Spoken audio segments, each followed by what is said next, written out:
the chair's admonition to focus my questions on the incident, with one exception. I'd like to turn back to the medical records, because I think in the context that you open up maybe a small file as far as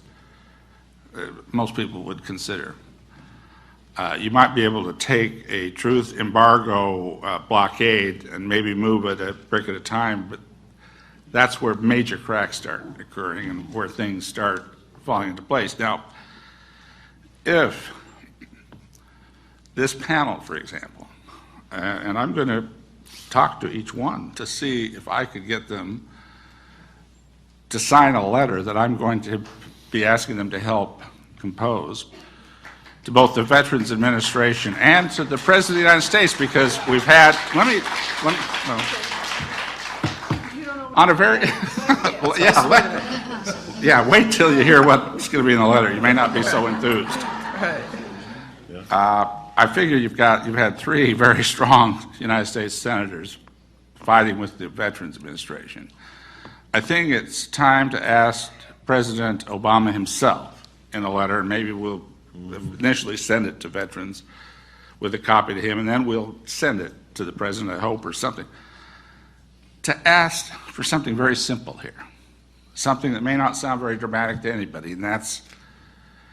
Sergeant Burroughs and Sergeant Peniston's medical records, because I submit, if we see in those white gums, if we see in those heart problems at a young age of a recent Air Force person that served in England, if we find some of the other, and I can't remember each, I wrote them all down, and I may have to talk to you again to get this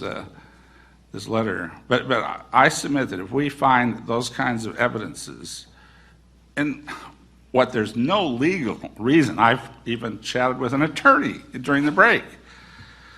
to withhold a medical record, and I'm sure your attorneys probably would confirm what my attorney just told me. I think this could be the start of that brick taking